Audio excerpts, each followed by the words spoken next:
In 2022, 107 years after it was crushed by Antarctic ice, the ship Endurance was found perfectly preserved on the ocean floor, looking almost exactly as it did the day it sank. But the real miracle wasn't the ship's preservation. It was what happened to the 28 men aboard that vessel, and how their leader, Ernest Shackleton, accomplished what many consider the greatest feat of leadership in human history. When the Endurance became trapped in pack ice in 1915, Shackleton and his crew faced almost certain death in the most hostile environment on Earth. They were thousands of miles from civilization, with no means of communication, no hope of rescue, and winter darkness approaching. Any reasonable person would have expected them all to die. Instead, through nearly 2 years of unimaginable hardship, Shackleton kept every single man alive and brought them all home safely. This wasn't luck. This was leadership at its most extraordinary, a masterclass in how one person's courage, wisdom, and unwavering determination can overcome impossible odds. Ernest Henry Shackleton was born in 1874 in County Kildare, Ireland, into a respectable family that expected him to follow conventional paths to success. His father, Henry Shackleton, was a doctor who wanted his son to pursue medicine or law. But from his earliest days, Ernest showed no interest in respectability or conventional success. He was restless, rebellious, and consumed by dreams of adventure that seemed to come from nowhere. As a child, Ernest was fascinated by stories of exploration and discovery. He read voraciously about Arctic and Antarctic expeditions, about men who pushed beyond the boundaries of the known world into places where no human had ever set foot. While other boys played with toys, Ernest studied maps and dreamed of lands covered in ice and snow. His family moved to London when Ernest was 10, hoping that a more structured environment might tame his wild spirit. Instead, it only made him more determined to escape. At 16, against his father's wishes, Ernest abandoned his conventional education and joined the Merchant Marine. His family was horrified, but Ernest had found his calling, life at sea with its constant challenges and unlimited horizons. The Merchant Marine was a hard school that quickly separated the strong from the weak. Ernest thrived in this environment, showing natural leadership abilities and an uncanny talent for inspiring confidence in other men. He was promoted rapidly, earning his master's certificate by age 24. An remarkable achievement for someone so young. But even as he succeeded in conventional maritime careers, Ernest's dreams were fixed on something far more ambitious. In 1901, Ernest's life changed forever when he was selected to join Captain Robert Falcon Scott's Discovery expedition to Antarctica. This was his first taste of polar exploration, and it confirmed everything he had suspected about himself.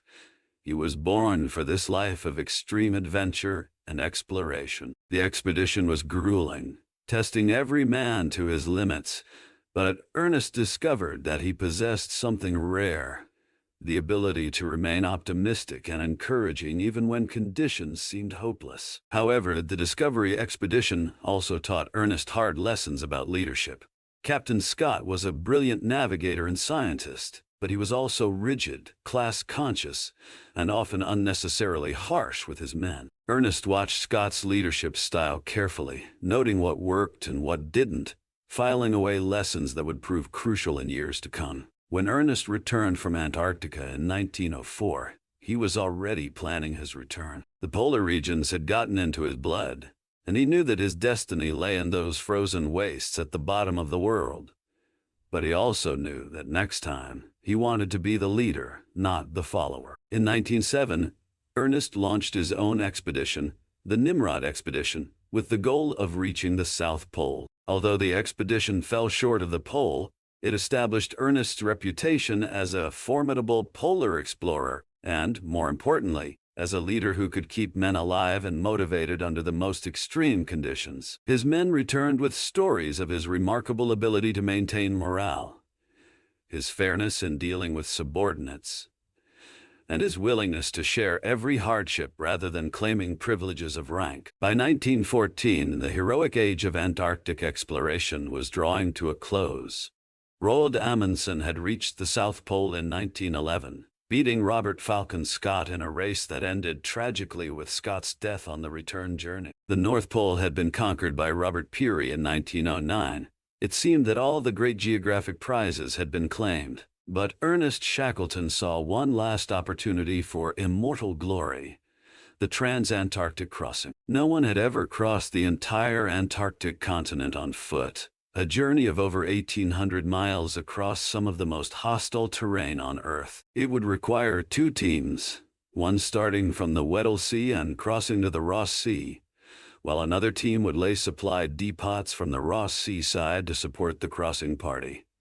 Shackleton's plan was breathtakingly ambitious. The crossing party would march across the Antarctic plateau, navigating by compass and sextant through regions where no human had ever set foot. They would face temperatures as low as 60 degrees Fahrenheit, altitude sickness from the high plateau, and the constant threat of hidden crevasses that could swallow a man without warning. To accomplish this feat, Shackleton needed a ship capable of navigating the treacherous Weddell Sea and landing a party on the Antarctic coast. He purchased a Norwegian-built vessel, originally designed for Arctic tourist cruises, and renamed it Endurance, after his family motto: "By endurance, we conquer." The Endurance was ideally suited for polar work. 144 feet long, massively built to withstand ice pressure, and equipped with both sails and a steam engine. But more important than the ship was the crew Shackleton assembled. He personally interviewed over 5,000 applicants, selecting 27 men based not just on their technical skills, but on their psychological fitness for extreme isolation and hardship.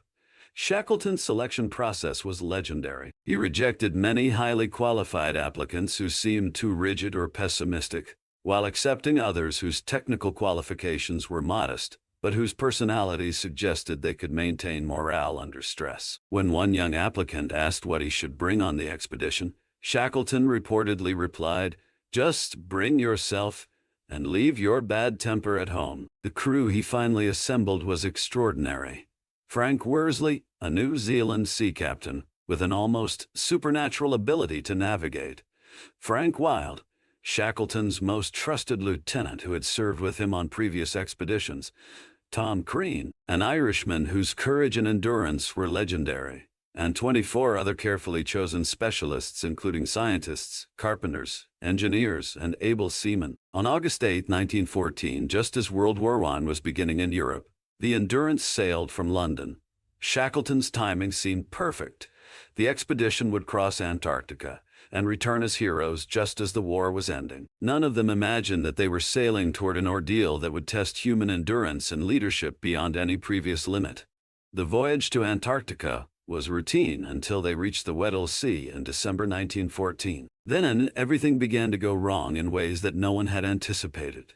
The Weddell Sea in December 1914 was unlike anything the crew of the Endurance had ever encountered. Instead of the relatively open waters they expected, they found a maze of pack ice so thick and extensive that it seemed solid land stretching to every horizon. For weeks, the ship wound through narrow leads of open water, always seeking a passage that would allow them to reach the Antarctic coast. Captain Frank Worsley, one of the finest ice navigators in the world, had never seen conditions like these. The pack ice was constantly shifting, opening leads that would close again within hours, creating pressure ridges where ice flows collided with the force of earthquakes. The Endurance was caught in a frozen puzzle that was constantly reshaping itself according to the whims of wind and current. By January 1915, it became clear that they were in serious trouble. The ship had become completely beset, trapped in ice so thick that it extended in all directions beyond the horizon. Worse, the ice was beginning to move, driven by currents and winds that were carrying the ship and crew farther from land with each passing day. Shackleton faced a leadership challenge that would have broken most men. His crew had signed up for an expedition that would make history, and instead they were prisoners on a ship that was drifting helplessly through the polar night. The original mission was clearly impossible, but somehow Shackleton had to keep 27 men motivated, disciplined, and hopeful while they faced an uncertain fate. His response was masterful. Rather than acknowledging the disaster they faced, Shackleton reframed their situation as a different kind of adventure. "Ship and stores have become a winter station," he announced. as if this had been part of the plan all along. He reorganized the crew's duties to keep everyone busy and useful, establishing routines that maintained military discipline while accommodating the psychological needs of men trapped in an impossible situation. Shackleton understood that idle minds would inevitably turn to despair, so he kept his men constantly occupied. They maintained the ship as if they might resume their journey at any moment. They continued scientific observations, collected specimens, and maintained detailed logs. Most importantly, they played games, held talent shows, and celebrated birthdays and holidays with elaborate rituals that maintained their connection to the civilized world they had left behind. As months passed and the Antarctic winter deepened, the psychological pressure became enormous. The men were living in complete darkness for months at a time, cramped together in quarters designed for much shorter voyages. Tensions inevitably arose, but Shackleton dealt with them through a combination of fairness, humor, and an uncanny ability to diffuse conflicts before they could explode. Most remarkably, Shackleton shared every hardship with his men rather than claiming any privilege or rank. He took his turn at the most unpleasant duties, shared the same food, and slept in the same cold quarters. When the ship's supply of tobacco ran out, Shackleton gave up smoking completely rather than use the small private reserve he had saved. His men noticed these gestures, and they created a loyalty that would prove crucial in the months ahead. By September 1915, the pressure of the moving ice began to take a toll on the Endurance herself. The ship groaned and creaked as massive ice floes pressed against her hull with the force of geological events. Shackleton and his crew could do nothing but listen as their home and refuge was slowly crushed by forces beyond human comprehension. On October 27, 1915, Shackleton gave the order that every ship's captain Dryads abandon ship. The Endurance was being crushed to death, and staying aboard would mean certain death for the entire crew. 28 men stepped off their ship onto the ice of the Weddell Sea, hundreds of miles from land, with no means of communication and no hope of rescue except what they could accomplish themselves. What would you do if you found yourself responsible for 27 other people, stranded on floating ice in the most remote place on Earth? Shackleton's next decisions would determine whether they all lived or died, and what he did next defined true leadership forever. Standing on the ice beside their dying ship, Ernest Shackleton and his 27 men faced a situation that seemed hopeless by any rational measure. They were hundreds of miles from the nearest land, thousands of miles from civilization, in an environment where temperatures could kill an unprotected human being in minutes. They had no means of communication with the outside world,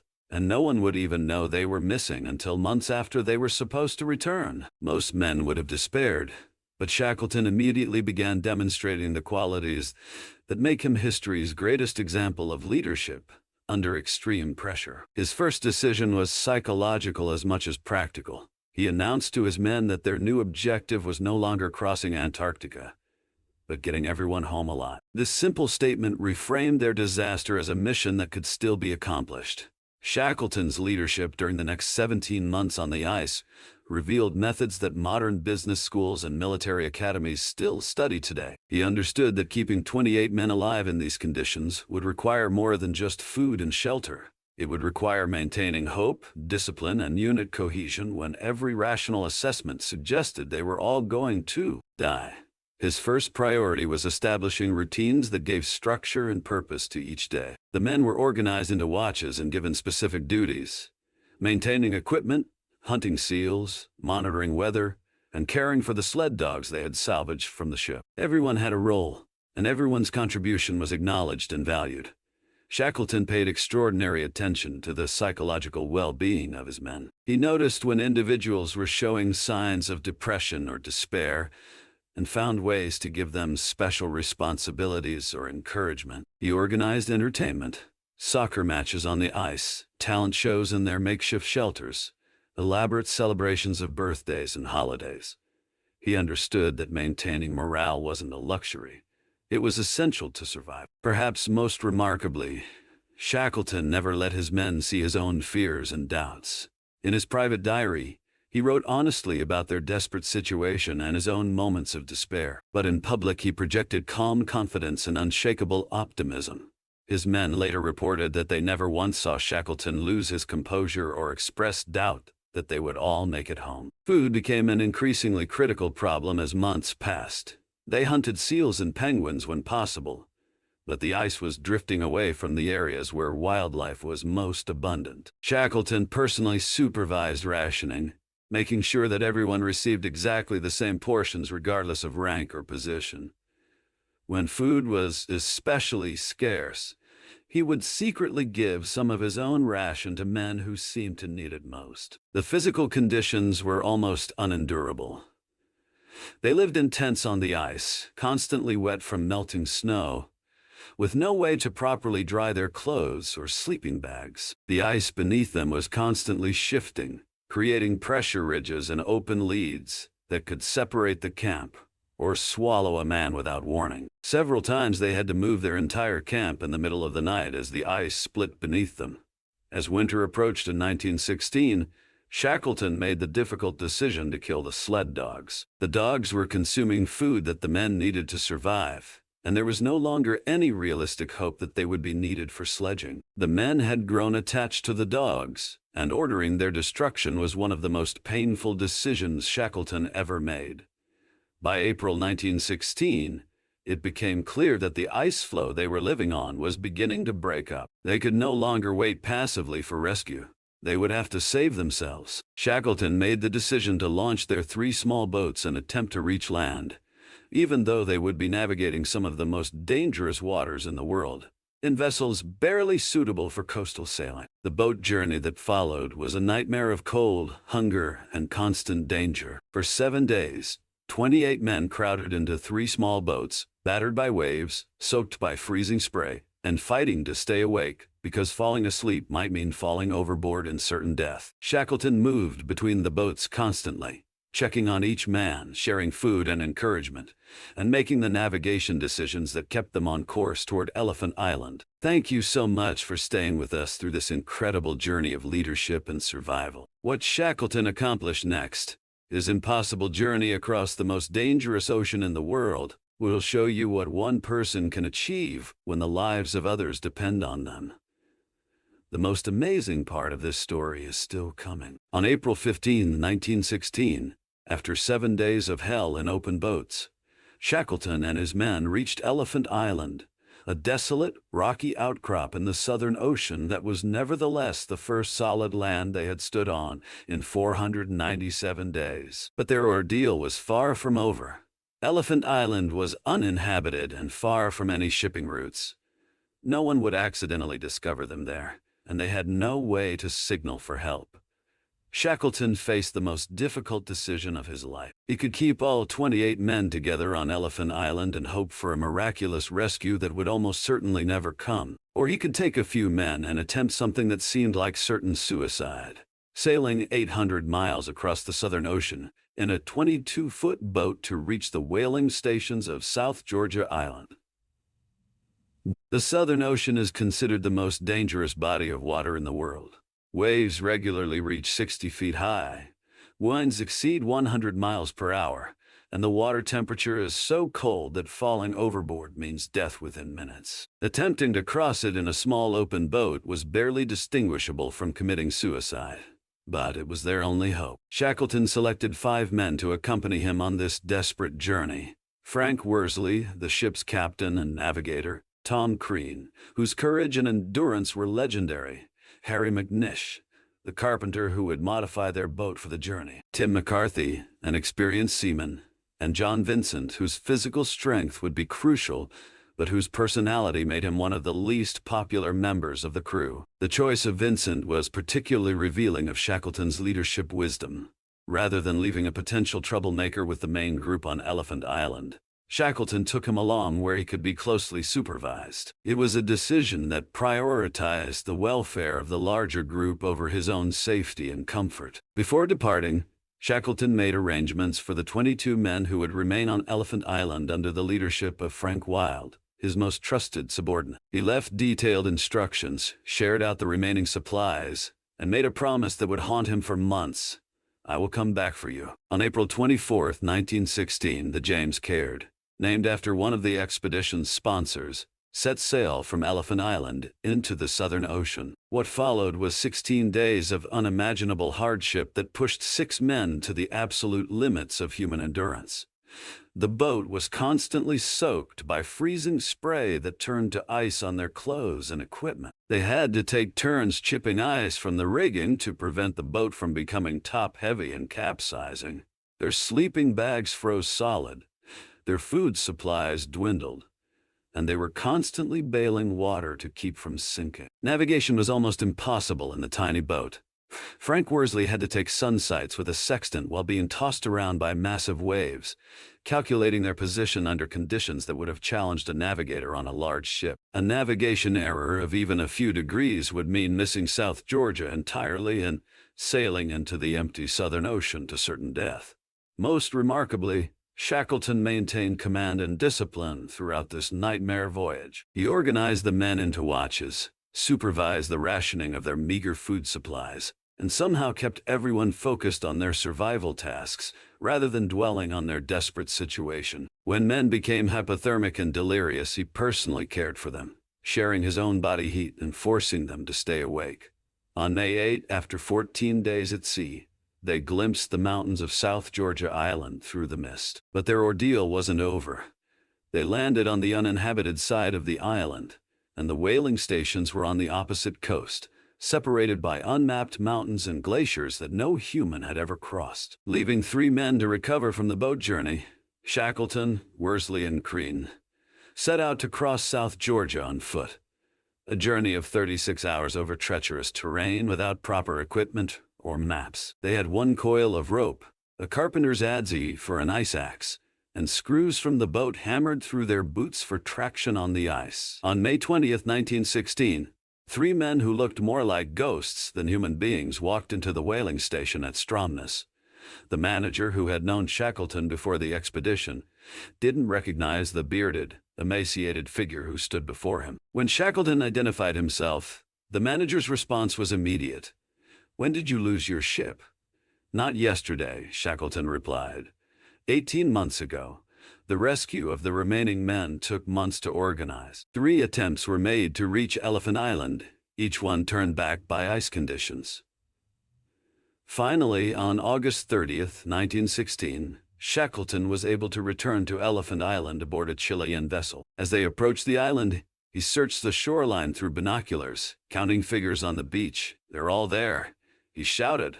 "All safe, all well." After 634 days since leaving civilization, all 28 members of the Endurance expedition were finally safe. Not a single man had been lost, an achievement that remains unparalleled in the history of polar exploration. Ernest Shackleton's leadership during the Endurance expedition has been studied by psychologists, business leaders, and military commanders for over a century, because it represents something extraordinary: perfect leadership under impossible conditions. When everything that could go wrong did go wrong, Shackleton found ways to keep 28 men alive, motivated, and united for nearly 2 years in the most hostile environment on Earth. What made Shackleton's leadership so remarkable wasn't just his courage or determination. It was his understanding of human psychology under extreme stress. He knew that survival would depend not just on managing physical challenges like food, shelter, and navigation, but on managing the mental and emotional states of his men. He understood that hope, dignity, and purpose were as essential to survival as calories and warmth. Shackleton's methods have become textbook examples of leadership under crisis. He led by example, sharing every hardship rather than claiming privileges of rank. He paid attention to individual needs while maintaining group cohesion.